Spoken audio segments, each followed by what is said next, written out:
Hello, you creative souls out there. Thank you so much for joining me today. I have a special request that's come in to me from some of the subscribers, and it comes from actually several sources, but I want to shout out to Lisa, Kimberly, Angela for messaging me and asking me to take my Convertible Cup Mask pattern and add a filter pocket to it. So we did not have that in there previously because my other designs have a filter sewn into them. So this is something that is just a different aspect for those of you that want to add that HEPA filter or coffee filter or whatever it is that you're using. I'm showing you how to take our pattern, add the filter pocket to it, and save you time, money, and energy sewing, because this Convertible Cup Mask, it sews in a breeze. So stay tuned, we're going to get right to it. So to start, we're going to have three fabrics. We're going to have the external fabric, which will be the outside of our mask. We're going to have the internal fabric, 100% cotton, that will be the inside of our mask, or the reversible side. And then I'm going to use a solid black cotton for the pocket, just because I want you to be able to see in the video the contrast in colors and see how beautiful this turns out when it's finished. I've cut 6 panel pieces, and these are cut right sides together. I have the external, the internal, and then the pocket pattern. That there's 2 pieces of that as well. I've also grabbed some scraps from my bias tape. I have a bin on the floor that I use for my extras. I'm going to save those scraps. And then I have made 1 piece of bias tape. Now you can either make your bias tape or you can buy it. I prefer to make mine. I think it's rather easy. If you do not know how to make bias tape, I'm going to put that link, the video link, in the description for you. You can click that and check that out. But this is 1/2 inch. I cut a 2-inch strip, selvage to selvage, and then I run it through a bias tape maker. It is not bias tape. Bias tape, true bias tape, is cut on the diagonal. So I just want to clarify that, because I know that people are going to chime in and comment on that. But for lack of a better term, because it is being made with a bias tape maker, I am calling it bias tape for the purpose of this video. And you also would buy it as bias tape. It's actually 1/2 inch double and fold. I also have a piece here that I'm going to need for my nose brim, which is about 8 inches. And I have my 1 wrap Velcro that is male on one side and female on the other.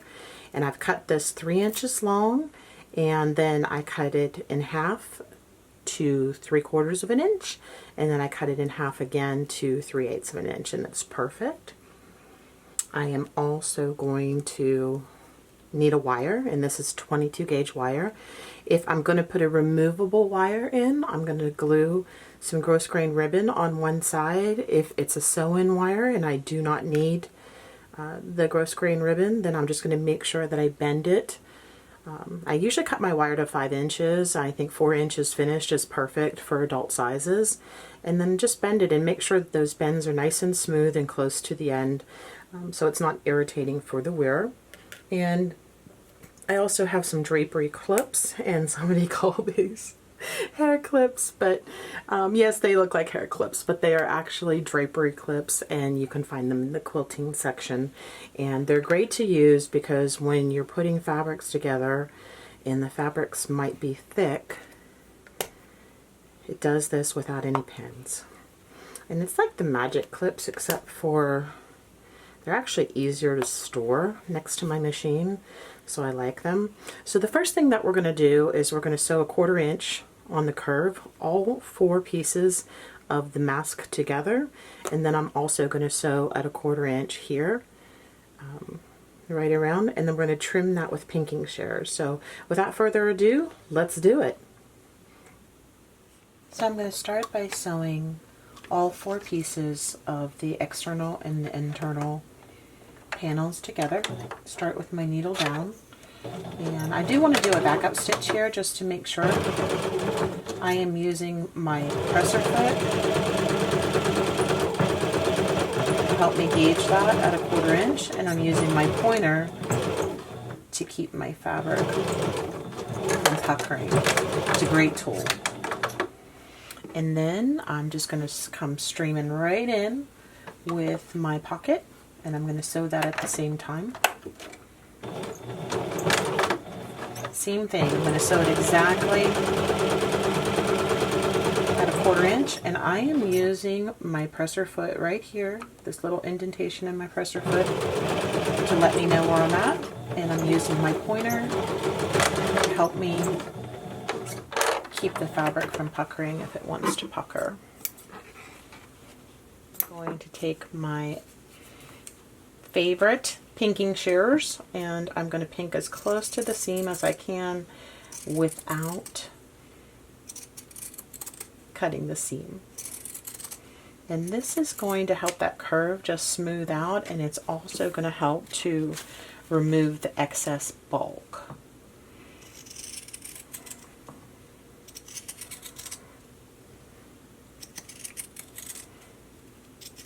Okay, and I'm going to remove my drapery clips, not hair clips, drapery clips, and trim my threads. So at this point, this makes it really super easy to protect the integrity of the design, because I sewed all 4 pieces together. I'm able, that center seam is securing everything and keeping everything in a perfect position for me. So that being said, if you want to run a quick baste around, if it makes you feel more comfortable, you can do that.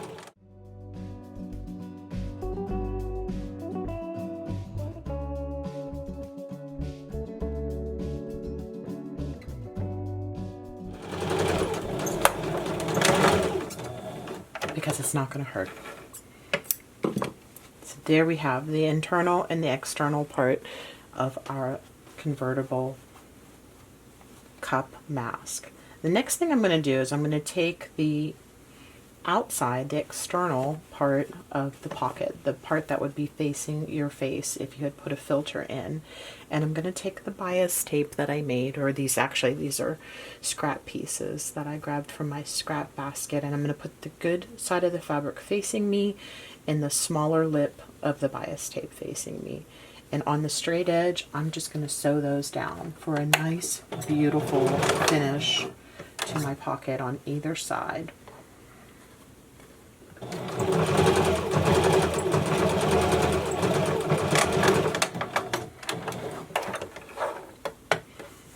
And I'm going to look at the angle of that and just cut it at the angle that I see. And if I line that up on a diagonal like that, I'm cutting at the angle that I see, just to trim my waist. And then I'm going to do the same thing on the other side. I'm going to make sure that I have the smaller of the lips on the bias tape facing me and the good side of the fabric facing me. And needle down. And I'm just going to slip that pocket into that envelope.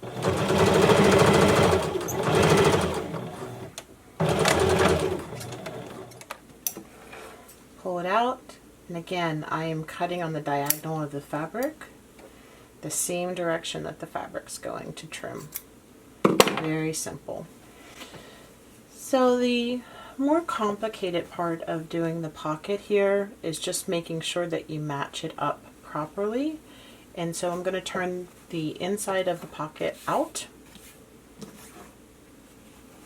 facing me. And I'm just going to make sure, I can see that's not right because it's just not fitting in there properly. So I am going to just make sure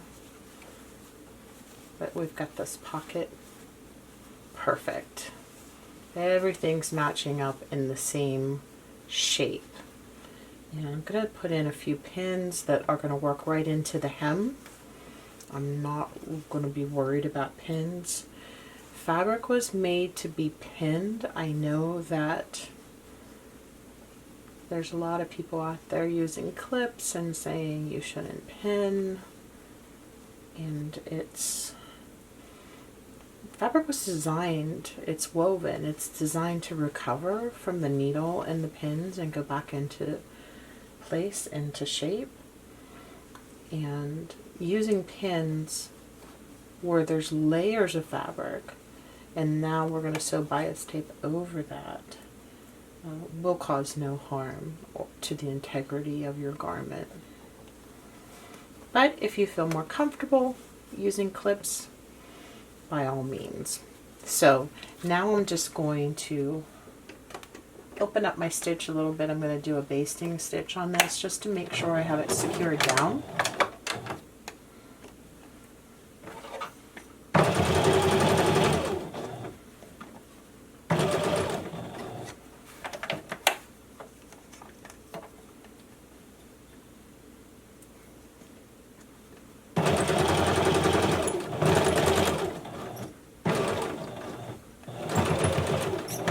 Stuck there for a minute and I used my pointer to help me get it through.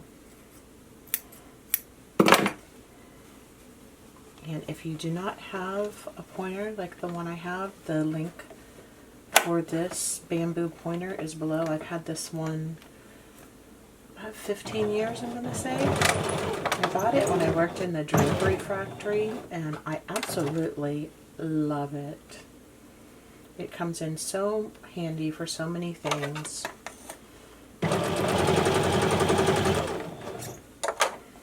But it gives me a third hand here when I'm sewing, and it helps me to keep the fabric from puckering and moving. Okay, great. So it's sewn in now. And I caught my bias tape there, but that's okay because it's going to get caught in the finishing part of the mask, and so I'm happy with that. So now I am going to sew in my nose brim and my strap to finish, and I'm probably going to cut this video here because this just shows you how to sew the pocket in. That's the inside, that's the outside, but I am going to continue to film making this mask for those of you who want to see it finished from A to Z. But that is the process, and it's pretty simple, and I'm going to show you at the end here putting the filter inside the mask. And so there it is. I finished the Convertible Cup Mask, reversible with a built-in pocket for your filter. I'm going to show you how this filter just slips right in there. I have made it myself, and I have made my filter out of a pattern that is a size down, so that it should pretty easily slip right in. I know that some of you are making them out of HEPA and coffee filters and other things, but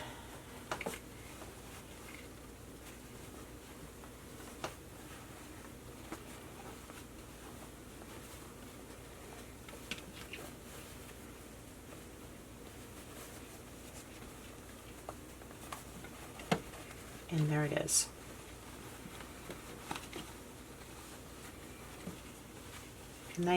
Nice and fitted in there. You can just hold it top and bottom and kind of stretch it out. But there it goes, and again, the wire is bendable. And so there you go. I've got my filter in there. It's easily pulled out when ready, when you need to replace it. And how simple is that? This mask sews in minutes, and so now I'm going to just show you very simply how we're just going to just take that out, and then easy breezy. Hi everyone, I hope that you've enjoyed this tutorial and that you've learned how to put a filter pocket in my Convertible Cup Mask. If you need the pattern, the link is below in the description, as well as we're going to have a link to the full tutorial on how to sew and make this mask A to Z. If you're interested in learning how to make my diamond filter mask or putting in a removable nose wire into any one of my masks, both of those video links will be at the end of this video. Additionally, I'd like to thank you for joining me. As always, you inspired me. It's been wonderful being able to share all my tips and tricks from my years in the factory with you, and I love getting all the messages and comments. If you've learned something today, leave me a little comment below. Let me know what you've learned, And be sure to give me a like and subscribe to my channel and ring the little bell so that you know when I post a new video. Everyone, thanks so much. Be well. Keep being creative. It's good for the soul.